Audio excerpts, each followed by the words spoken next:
비록 우승 문턱에서 아쉽게 돌아서야 했지만 베트남은 이번 대회의 진정한 승자였다. 처음엔 아무도 주목하지 않았지만 박항서가 만든 신드롬. 박 감독이 지난해 베트남의 지휘봉을 잡을 때만 해도 국내에서도 크게 주목하는 이들은 없었다. 박 감독은 취임 기자회견에서 베트남 축구 대표팀을 동남아시아를 넘어 아시아 정상으로 이끌겠다는 포부를 밝혔다.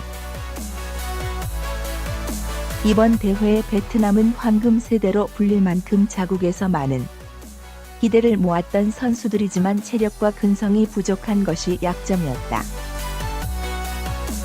박 감독은 지휘봉을 잡자마자 기존 베트남 축구의 장점을 유지하면서 여기에 한국 축구 특유의 강력한 압박과 지구력을 더씹히며 짧은 시간에 팀 전력을 향상시키는 데 성공했다. 베트남은 이번 대회를 통해 오는 8월 인도네시아 자카르타 팔렘방 아시안게임을 앞두고 강한 자신감을 얻었다. 젊은 선수들이 주축을 이룬 베트남은 23세 이하 선수들이 이번 대회를 통하여 경험과 조직력을 축적했다. 이 선수들의 대부분이 내년 1월 아랍에미리트연합 UAE에서 열리는 아시안컵 본선에도 출전할 것이 유력하다. 연령대별 대표팀과 성인팀을 아우르고 있는 박항서 감독으로서는 장기적인 플랜을 가지고 베트남 축구를 만들어 나갈 수 있는 토대를 마련한 셈이다. 한편으로 한국 축구에겐 박항서 신드롬을 보면서 마냥 웃을 수만은 없는 순간이었다. 박항서 감독과 베트남 축구의 동화 같은 성공 스토리는 한국 축구에도 많은 숙제를 남겼다. 박 감독의 성공과 대조적으로 김봉길 감독이 이끌었던 한국 축구 대표팀은 4강에 올랐음에도 대회 내내 저조한 경기력과 무색무취한 축구로 팬들에게 큰 실망감을 남겼다. 분위기는 정반대였지만 이번 대회에서 베트남과 한국이 공통적으로 체감한 교훈은 지도자 한 명의 역량과 비전에 따라 팀이 어떻게 달라질 수 있는지를 극명하게 보여줬다는 점이다.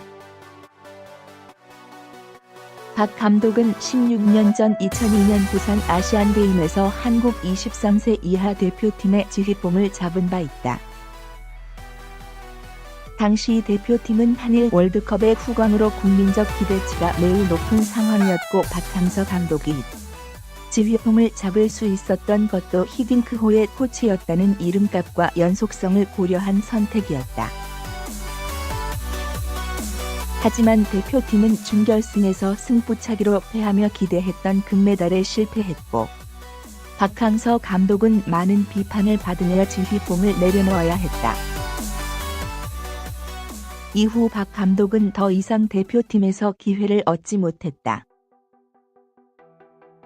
대표팀 감독으로서의 첫 번째 홀로서기는 실패로 끝난 모양새가 됐지만 이후 박 감독은 꾸준히 현장에서 경험을 쌓으며 더 좋은 지도자로 성장했다. 하지만 K리그에서 그가 맡았던 팀들은 대부분 재정이 약한 시도민 구단이거나 전력이 떨어지는 약체 팀들이었기에 박 감독의 역량을 모두 확인하기에는 한계가 있었다. 만일 베트남의 지휘봉을 잡는 기회가 돌아오지 않았다면 박 감독은 그저 K리그의 중하위권 팀을 전전하던 평범한 감독으로 잊혔을 것이다. 해외 시장에서 더 인정받는 한국의 인재들. 사실 박 감독 이전에도 한국인 감독들이 해외 무대에서 지도력을 인정받은 경우는 종종 있었다. 재미있는 사실은 해외에서 인정받은 지도자들이 정작 국내 무대에서는 기대만큼 두각을 나타내지 못했던 경우도 꽤 많았다는 점이다. 중국 축구계에서 원조 한류 열풍의 주역이었던 이장수 전 창춘 야타이 감독, 2017 일본 제1리그 두 관왕을 차지한 윤정환 세레소 오사카 감독, 홍콩의 히딩크로 불리우는 김판곤 국가대표, 감독 선임위원장 등이 대표적이다. 이장수 감독은 K리그 FC 서울, 윤정환 감독은 울산 현대의 지휘봉을 잡은 일이 있으나 큰 성공을 거두지는 못했고 팬들과의 관계도 썩 좋지 못했다. 김판곤 감독은 아예 K리그에서는 코치 경험만 있을 뿐 1군 감독 경험이 전무하다. 하지만 이들은 모두 해외 무대에서 눈부신 성공을 일궈내며 한국 축구의 전도사 역할을 톡톡히 해냈다. 해외 무대에서 성공한 한국인 지도자들은 대부분 현지의 문화와 정서에 잘 녹아들면서 지도 스타일 역시 현지화에 성공했다는 것이 비결로 꼽힌다. 한국 축구 특유의 코칭 스타일이나 축구 철학이 일반적인 국내 무대와 달리 해외 무대에서는 오히려 신선하고 차별화된 리더십으로 받아들여졌다는 것도 중요한 차이다. 선수만이 아니라 지도자 역시 해외 무대에 도전하는 것이 새로운 기회가 될 수 있는 이유다. 또한 이번 대회가 보여준 교훈은 아시아 축구의 평준화다. 연령대별 대표팀은 곧 3, 4년 뒤 성인 축구의 판도를 가늠할 수 있는 국선이라고 할 수 있다. 한국 축구는 최근 연령대별 대표팀에서 잇따라 고전을 면치 못하고 있으며 성인 축구도 이제 월드컵 본선행을 낙관하기 어려운 처지다.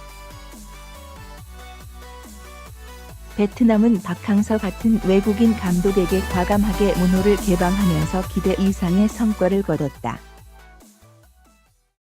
우승팀 우즈벡은 이번 대회에서 한국, 일본 같은 아시아 전통 강호들을 실력으로 제압하며 기세를 떨쳤다.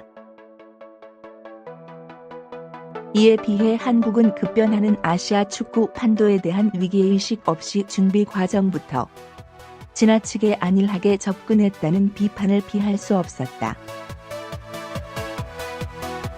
능력이나 경력면에서 검증되지 않은 인물들의 낙하산 회전문 인사, 연속성 없는 대표팀 운영, 한국 축구만의 고유한 스타일과 철학의 부재.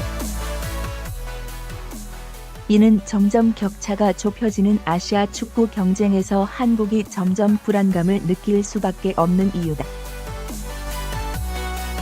박항서나 윤정환 같이 충분히 능력 있는 인재들이 있었지만 이들은 왜 모국에서 일하지 못하고 해외 무대로 떠날 수밖에 없었을까? 한국 축구의 인재 활용 시스템에 대해 다시 돌아봐야 할 시점이다.